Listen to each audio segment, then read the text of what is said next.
bom dia ou boa tarde, sei lá, né? Já estamos em boa tarde. Obrigada, Adriana, pelo convite, a toda a equipe do NAAPA, a oportunidade de estar aqui com vocês. Sou colega da Flávia, lá na Secretaria Municipal de Saúde também, né? Fico mais na área de gestão, né? Neste momento, nos últimos anos, embora também já tenha tido oportunidade de trabalhar na rede de serviços, e inclusive na área de saúde mental, que também foi uma experiência bastante interessante e muito difícil e muito complexa, né? Acho que das áreas da saúde, sem dúvida, a área de saúde mental é uma das mais desafiadoras, até porque lida com tantas questões subjetivas, né?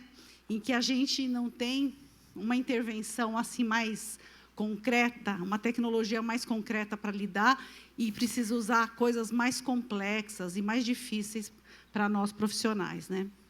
Bom, eu vou rapidamente também falar deste assunto. A Adriana, a gente já tinha feito uma conversa anterior e com as equipes do NAAPA, né, e pediu para a gente retomar aqui com vocês, mas eu só vou começar falando o fim, em virtude até dessa discussão que já foi feita anteriormente, bastante rica, das colegas aqui que já se pronunciaram, e eu vou começar pelo fim, pelo seguinte sentido. Eu não estaria aqui falando sobre este assunto, metilfenidato, que é uma substância, um medicamento, usado no transtorno do déficit de atenção e hiperatividade. Não estaria vindo aqui falar de que essa portaria que a Secretaria de Saúde instituiu, se a gente tivesse optado lá na Secretaria de Saúde por prover remédios simplesmente, colocá-los nas prateleiras das farmácias, das 600 farmácias que existem na Secretaria da Saúde, e atendessem as prescrições lá no balcão da farmácia e pronto. Não teria por que vir aqui falar nada sobre isso com vocês. Na verdade, a nossa opção, tanto da equipe de saúde mental da Secretaria, como da equipe de assistência farmacêutica, é justamente complementar e absolutamente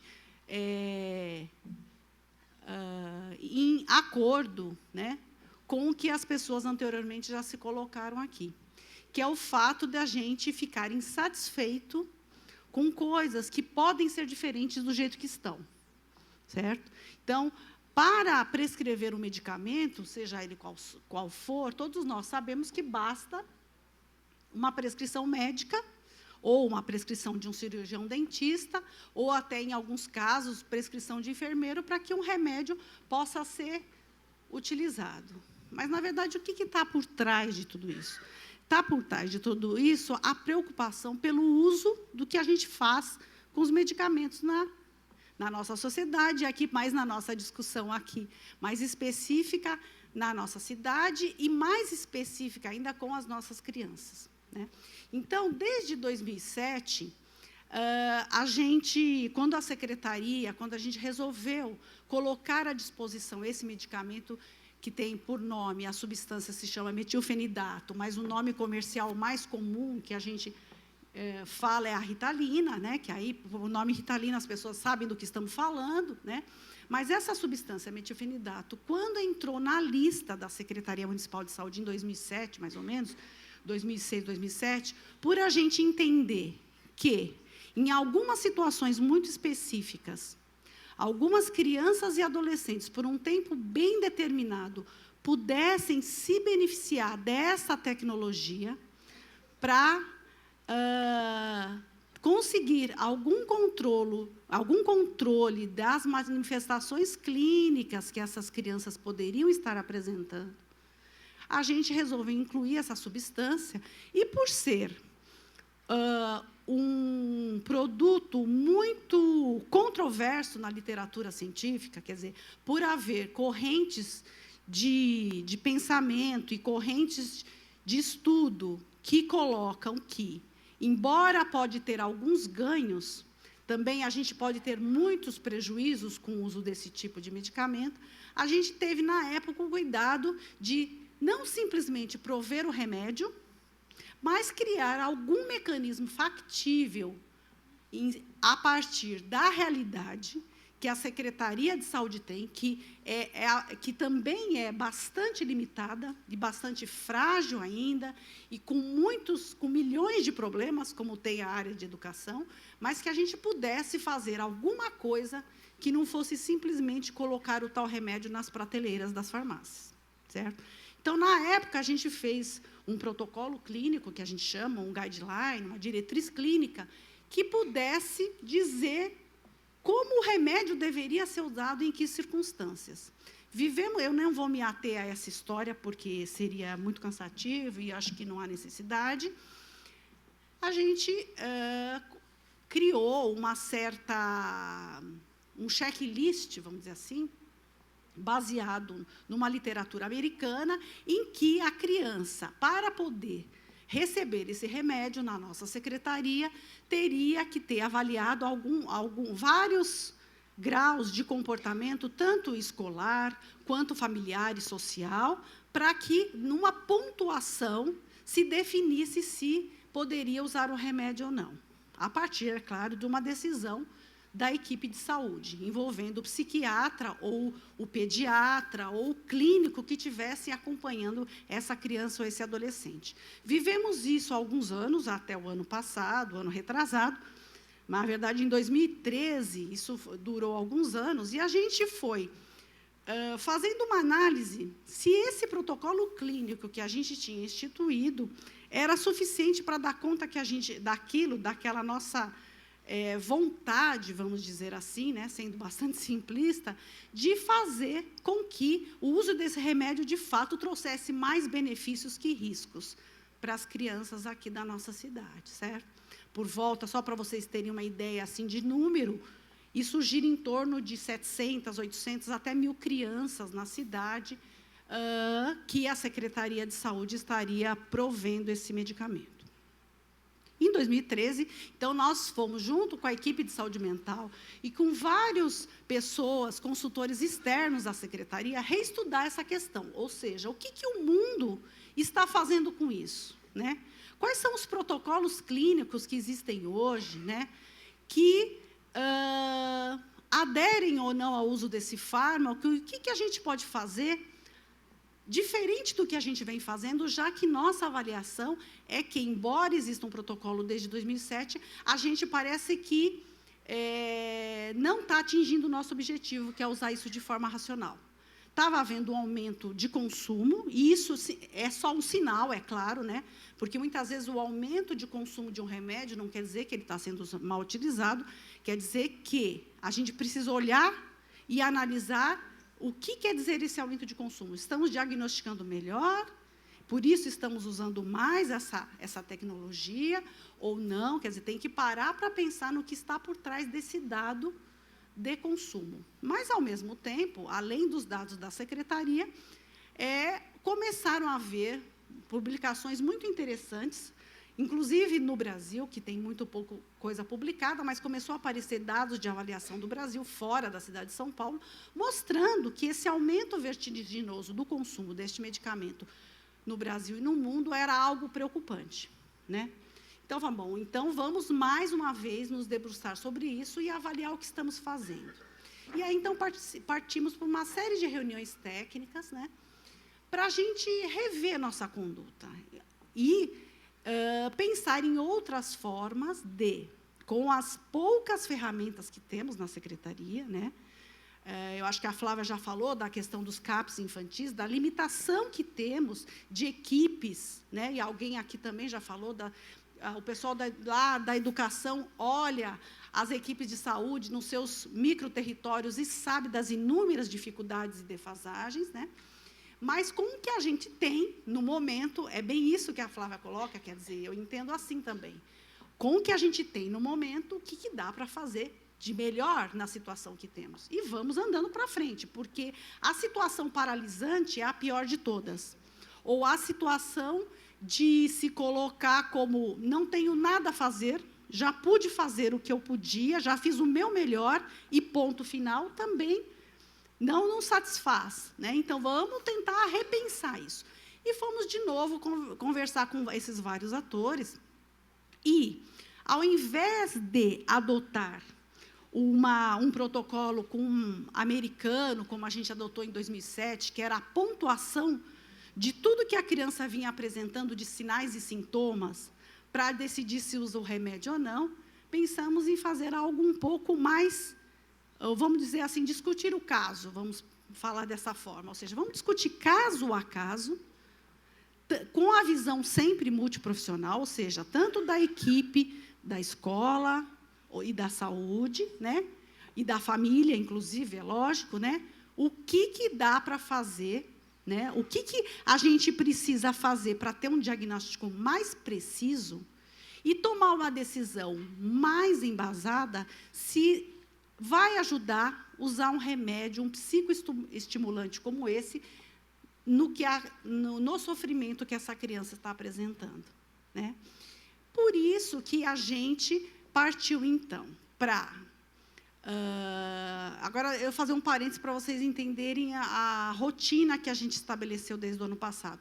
Algumas instituições fora da Secretaria de Saúde, principalmente hospitais e escola aqui do município, já eram instituições que tinham a área de psiquiatria infantil e de neurologia infantil, porque o neurologista também atua nessa questão, né, do TDAH, também já eram instituições que demandavam as crianças para receber o medicamento na secretaria, certo? Instituições como a Unifesp, a Santa Casa, a Universidade de Santo Amaro, alguns serviços estaduais, tá? que tem lá os hospitais de ensino, tá? E os núcleos de atendimento de saúde mental para crianças e adolescentes. Então, o que a gente, depois de muito discutir, né, foi mais de um ano de discussão desse assunto, a gente, então, pensou, vamos fazer um pouquinho diferente, vamos tentar um outro caminho, que também está sempre aberto a novas análises, né? A análise ela é constante, porque fórmula mágica a gente não tem. O que a gente tem o tempo todo é a preocupação de não ser só um provedor de remédio, mas sim uma instituição que promova o uso racional de qualquer medicamento, inclusive do metilfenidato. E que, para isso, a gente, então, cause, vamos dizer assim, eu não sou um profissional específico da psicologia, nem da psiquiatria, mas que cause menos violência, porque a ferramenta, vamos dizer assim, a ferramenta química também é uma violência, muitas vezes, né? Não precisa ser só a questão física, né? A violência física, a violência psicológica, se é assim que a gente pode chamar, mas a ferramenta química também é violenta, né? Já visto essa questão da reforma psiquiátrica, já vem de muitos anos, o que se fazia antes da reforma? Né? A contenção física, né? Era muito comum, a gente caricaturava essa questão da camisa de força, que a pessoa não podia se mexer, estava agressiva, estava batendo em tudo, ou estava incomodando muito, ou estava querendo matar o outro, então a gente fazia a contenção física. A contenção química veio logo depois, com a evolução da indústria farmacêutica, onde bastava um comprimidinho, ou 10 daquele mesmo comprimidinho, para a pessoa ficar travada e não se mexer. Eu acredito que vocês já devem ter visto alguma pessoa ou algum familiar, né, com um distúrbio psiquiátrico, tendo que tomar alguns medicamentos psiquiátricos, se mal dosado ou se mal controlado, a pessoa simplesmente não anda. Até fisicamente há uma alteração, porque ela fica absolutamente travada, a gente desimpregnada, e ela não consegue absolutamente se mexer, ou seja, não dá para ela bater em ninguém, porque ela fica travada, né? Então, a questão da violência química, ela também existe, né? Então, a gente tem que pensar nessas coisas também, quando a gente está provendo algum remédio. E aí, a gente pensou o seguinte, bom, se a questão fundamental aqui no TDAH, e que pese um outro parênteses que eu preciso fazer, existe também muitos especialistas que partem do 8 para o 80 na questão do TDAH. Existe a linha mais biológica, normalmente a neurologia está mais ligada à questão biológica, que diz que o TDAH nada mais é do que uma alteração bioquímica no cérebro e que, portanto, eu preciso de dar uma substância que regula os neurotransmissores para que a criança ou adolescente não apresente certos comportamentos, ou de apatia, ou de ansiedade, ou de não prestar atenção, ou de não ficar quieto, sentado, e aquelas coisas todas que todos nós sabemos como se comporta. E existe outra linha mais do lado extremo, que considera que o TDAH não pode, aliás, ser considerado uma doença porque não preenche requisitos, características específicas para ser classificado como doença. E sim, é uma série de sintomas e de manifestações que merecem análises mais complexas. Então, existem várias linhas, e dentro desse meio tempo, existe uma outra linha que diz que, em algumas situações específicas, depois de muito bem diagnosticado e discutido o plano terapêutico para aquela criança e adolescente, o remédio, que é só mais uma ferramenta nesse caso, né, mas a terapia comportamental e todas as ferramentas que a psicologia e a psiquiatria têm, além do remédio, devem ser usadas, né, mas que o remédio, em algumas circunstâncias e por espaços de tempo bem definidos, podem ajudar nesse trabalho. Só isso. Então, a secretaria optou por essa linha aí. Por isso que o metilfenidato não foi tirado da lista do rol de medicamentos da secretaria, mas que o uso dele tem que ser absolutamente ponderado, né? Então, para isso, o trabalho da escola, né? E, mais uma vez, aí a Adriana, o pessoal do NAPA aqui me corrija, mas, assim, não estamos colocando a responsabilidade de um lado ou de outro. A responsabilidade ela é coletiva e ela precisa ser coletiva, porque, senão, fica muito mais difícil lidar com essas questões. Mas o fato de uma escola identificar uma criança em sofrimento, que a família, muitas vezes, aparece na escola e, às vezes, não aparece num serviço de saúde, porque é a escola que a criança frequenta todo dia, e a escola identifica uma questão e encaminha para a área da saúde, que precisa estar aberta para receber, e aí é o nosso desafio, né, Flávia, de não fechar as portas, ou não dizer, não tenho gente, não me interessa, não tenho nada com isso, né? Mas da escola poder perceber esses casos e discutir com a equipe de saúde como essa criança está se comportando na escola, para ser mais um dado, para a equipe multiprofissional da saúde poder avaliar melhor qual é o plano terapêutico, que aí é da saúde, né? Qual é o plano terapêutico que será proposto para essa criança, fica mais possível a gente chegar num diagnóstico mais adequado e decidir se deve usar remédio ou não, certo? Além das outras, né? Colocando mais uma vez que o remédio é apenas só uma tecnologia muito limitada, aliás, nesse caso. Se em algumas doenças, em poucas, aliás, o remédio tem uma função mais preponderante, não é no TDAH que o medicamento tem a função mais preponderante. Isso é certo, isso já é consenso, né? Que, pelo menos da maioria dos especialistas, no TDAH, o remédio é só mais uma coisinha ali, tem muita coisa a se fazer, além de dar remédio. Então, do lado de quem está de fora do equipamento de saúde, não pode achar que um comprimidinho vai resolver todos os problemas. A equipe de saúde, por outro lado, tem que ter dados muito bem discutidos para decidir o que fazer junto com essa família e junto com essa escola. Se precisa de tudo isso, tem que trabalhar junto, não dá para trabalhar separado. Então, quando a gente colocou na portaria o ano passado, de que não vamos mais pontuar os sintomas que a criança apresenta, até porque são absolutamente subjetivos, porque quem diz os sintomas e sinais que ela apresenta, ou é a família, ou é a escola, do ponto de vista não da criança, da família e da escola, né? Da mãe, meu filho não se comporta mesmo, ou o professor, o educador, melhor dizendo, também, olha, ele não fica sentado na cadeira às 3 horas que ele tem que ficar sentado na cadeira, né? E aí eu me reporto a falar da Bianca, que não precisa nem a gente retomar aqui, que foi bem interessante ouvir uma pessoa que estuda o assunto fazer as colocações que a Bianca fez para dar um contexto para mim, que não sou da área de educação, entender uma série de coisas, né? Mas a gente precisa fazer isso junto. Então, nós criamos uma estratégia que também pode ser reformulada a qualquer momento. A partir do momento que a gente veja que ela não traz os resultados que a gente está procurando, a gente tem que mudar, né? Mas é o que nós temos nesse momento, que a gente ainda acha que é um passo melhor do que aquele anterior que a gente tinha, que é essas equipes, essas instituições que mandam essas crianças, que demandam para a secretaria o uso desse medicamento, precisam apresentar determinados relatórios circunstanciados da situação que a criança apresenta. E, para isso, precisam do relatório da escola. Só que o relatório da escola, e aí até nessa discussão que a gente já fez anteriormente, no outro evento que a Adriana estava coordenando, quer dizer, o relatório da escola, para nós, não é uma questão burocrática.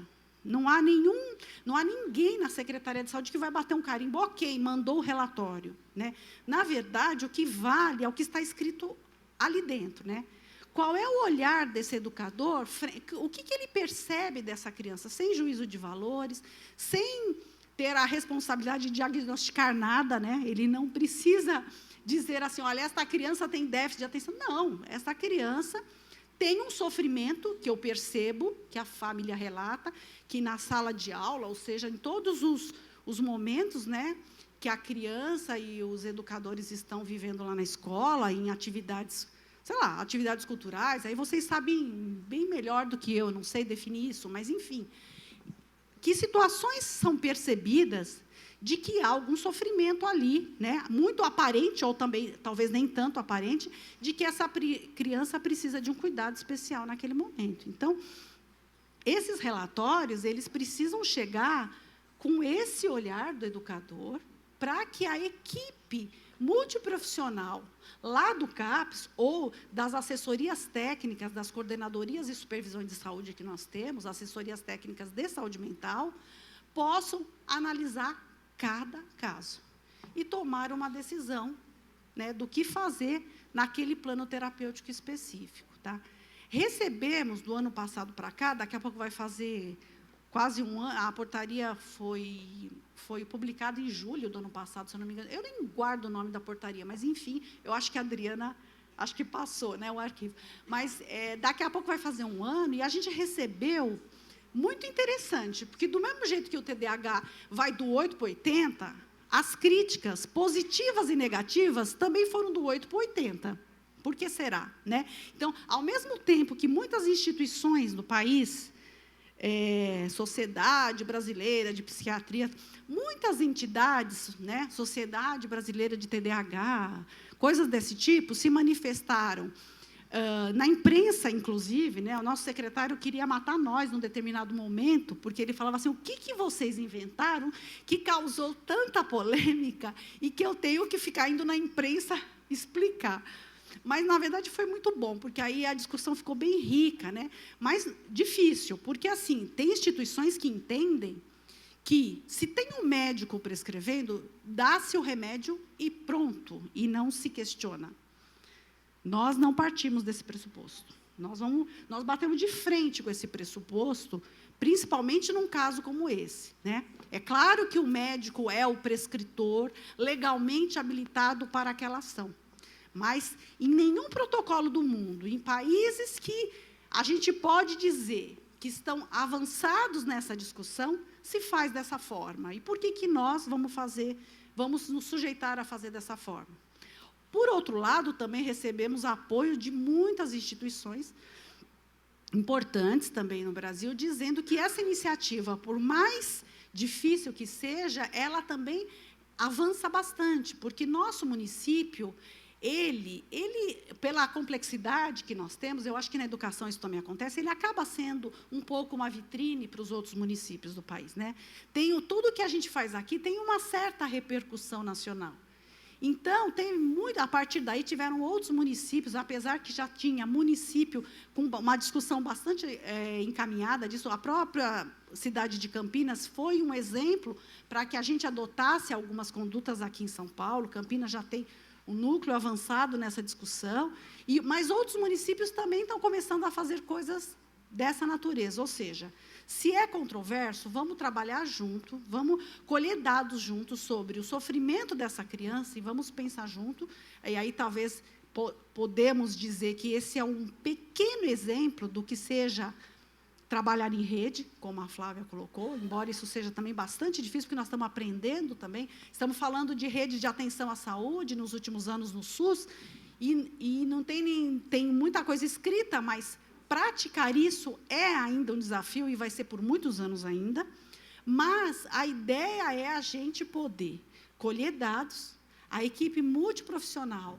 avaliar e a chance de tomar uma melhor decisão para aquela criança ou adolescente, a gente entende que é maior do que o que a gente vinha fazendo antes, né? Então, vamos ter que contar com esse apoio, né, Adriana, da gente poder. Eu acho que o NAAPA,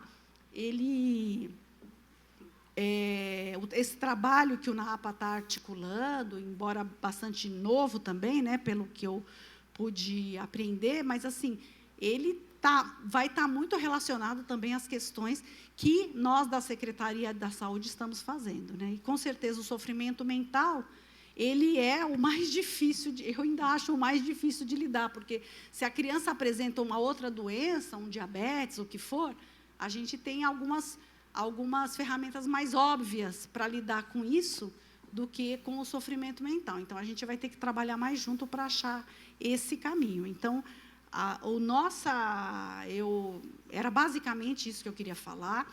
Eu só queria concluir dizendo que todo medicamento traz riscos, mas o metilfenidato, ele é um psicoestimulante, ele é uma anfetamina. Lembrando que, só para fazer um paralelo, para quem não sabe, a anfetamina é tipo remédio para emagrecer, sabe? Aqueles que a gente tirou do mercado e que houve uma pressão da indústria farmacêutica e voltou a ser comercializado no Brasil, embora o mundo inteiro já não comercializa mais. Então, o metilfenidato, ele é desse grupo de substâncias, né?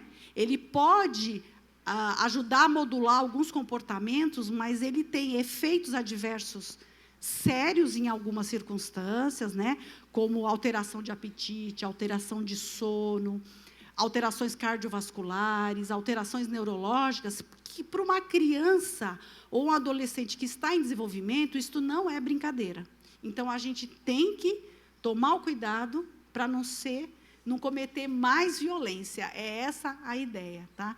Em princípio, é isso. Se vocês quiserem mais alguma, estou aberta aí às perguntas, tá bom? Muito obrigada, Adriana, pela oportunidade.